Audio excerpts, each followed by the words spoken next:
வணக்கம் நண்பர்களே, நான் உங்கள் மெட்ராஸ் விவசாயி.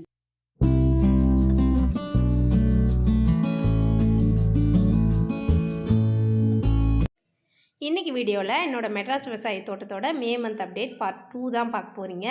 ஆல்ரெடி நான் பார்ட் 1ல் போட்டிருக்கேன். பார்க்காதவங்க டிஸ்கிரிப்ஷனில் லிங்க் கொடுக்குறேன், போய் பாருங்கள். பார்ட் 1ல் நான் ஃபைனலாக முட்டைக்கோஸ் வரைக்கும் காட்டியிருந்தேன். இப்போ அடுத்ததாக பார்த்தீங்கன்னா முருங்கைக்கீரை இருக்குது. முருங்கைக்கீரை இப்போ சீசன் முடிஞ்ச டைம்னால் நான் ஃபுல்லாகவே கட் பண்ணி விட்டுட்டேன். முருங்கைக்கீரை பொறுத்த வரைக்கும் என்ன பண்ணோன்னா, நிறைய மரம் பெருசாக வளரணும் அப்படின்னு நினைக்காதீங்க. அதை எந்த அளவுக்கு கட் பண்ணி விட்டுட்டே இருக்குமோ அந்த அளவுக்கு நமக்கு கீரை நிறைய வளரும், நிறைய ஃப்ரெஷ்ஷாகவும் கீரை கிடைக்கும். ஸோ முருங்கைக்கீரை சாப்பிட்றது ரொம்ப நல்லது. அதில் இரும்புச்சத்து அதிகம் இருக்கிறதுனால அது வீக்லி ஒன்ஸாவது எடுத்துக்கிட்டோன்னா நம்ம உடம்பு ரொம்பவே ஹெல்த்தியாக இருக்கும்.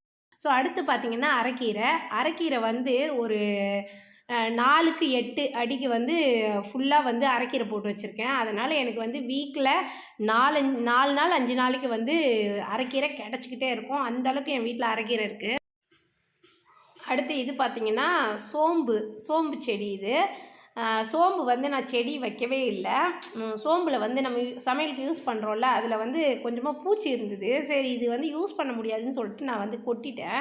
அதுலேருந்து பார்த்திங்கன்னா செடி நிறைய சோம்பு வச்சுருக்கு. இப்போது பார்க்கவே அந்த பூவும் சரி ரொம்ப குட்டி குட்டியாக எல்லோ கலரில் வருதா, ரொம்பவே அழகாக இருக்குது அது பார்க்குறதுக்கு. அந்த செடியும் ரொம்ப வித்தியாசமாக இருக்குது. இது வரைக்கும் நான் சோம்பு செடி பார்த்ததில்லை, இதுதான் ஃபஸ்ட் டைமு.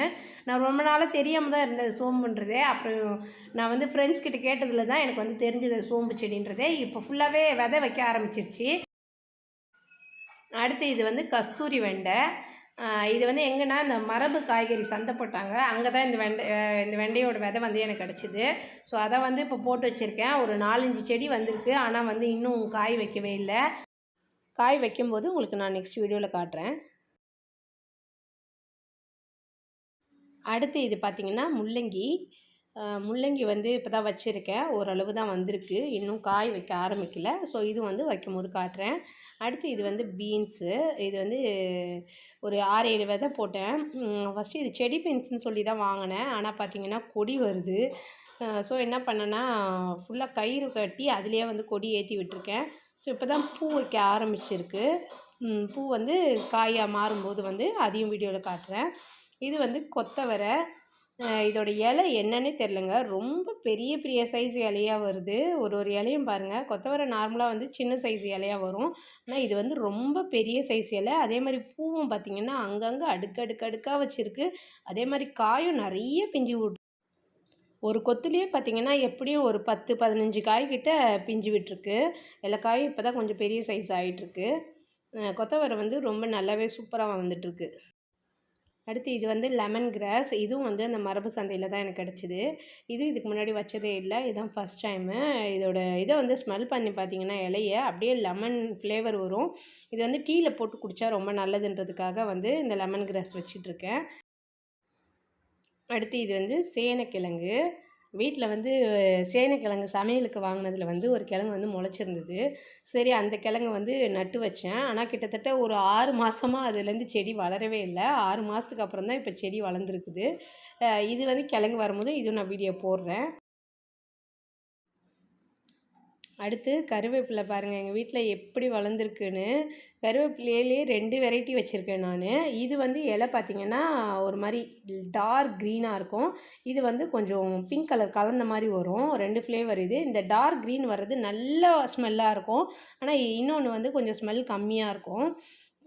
எங்கள் வீட்டில் கருவேப்பிலை சமையலுக்கு இது வரைக்கும் கடையில் வாங்கினதே இல்லை. ஃபுல்லாகவே என் செடியோட கருவேப்பிலை தான் எல்லாமே யூஸ் பண்ணுறது.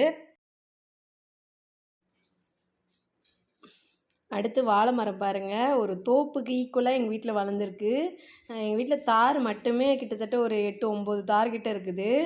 வாழைப்பழம் நாங்கள் கடையில் வாங்கி சாப்பிட வேண்டிய அவசியமே கிடையாது. அந்த அளவுக்கு எங்கள் வீட்டில் அவ்வளோ தார் இருக்குது. அதுலேயே ஒரு 4-5 வெரைட்டி வச்சுருக்கேன்.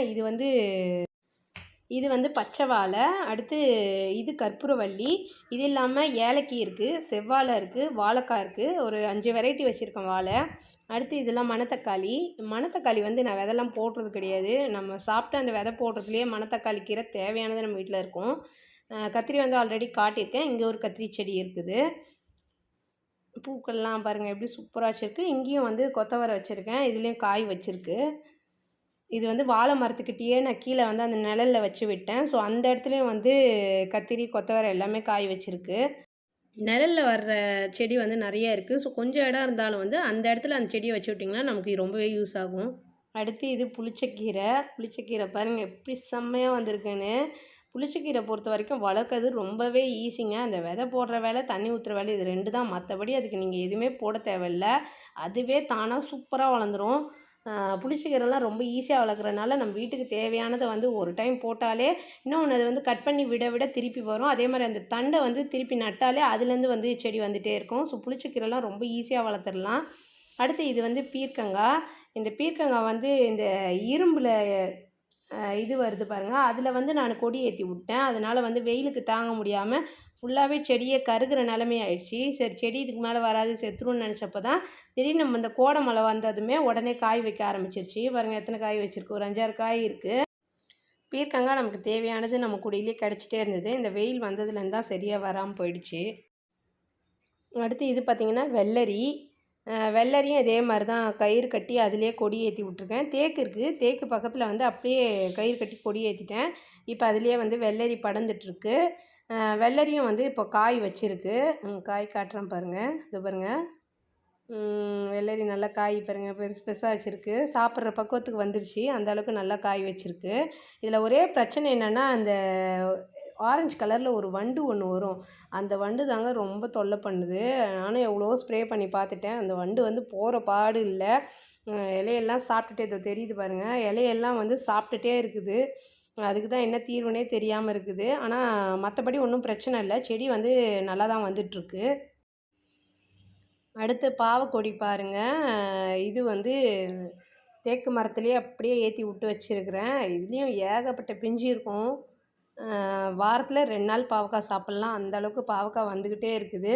இது வந்து நான் விதை போட்டு வந்த பாவை கிடையாது. நம்ம சாப்பிட்டு அந்த விதையை கொட்டுறோம் பாருங்கள், அதில் முளைச்சது தான். ஆனால் அதுலேயே பார்த்திங்கன்னா சரியான பாவக்காய் வச்சுருக்கு. எவ்வளோ பாவக்காய் இங்கேயே இருக்குது பாருங்கள். ஆல்ரெடி நான் 2-3 தடவை செஞ்சுட்டேன். அப்பயும் நிறைய பிஞ்சு விட்டு அடிக்கடி பாவக்காய் வந்துக்கிட்டே இருக்குது. நான் அதிகம் வரனால டெய்லி செய்ய முடியாதுன்றதுக்காக என்ன பண்ணுறது, அப்படியே கட் பண்ணி வந்து இந்த வெயிலில் வத்தல் போட்டுறது. வத்தல் போட்டு அதை வந்து யூஸ் பண்ணிக்கிறேன். இதெல்லாம் வந்து மரவள்ளிக்கிழங்கு எல்லாமே இப்போ தான் நட்டு இப்போ தான் ஓரளவுக்கு வளர்ந்துருக்கு எல்லாமே.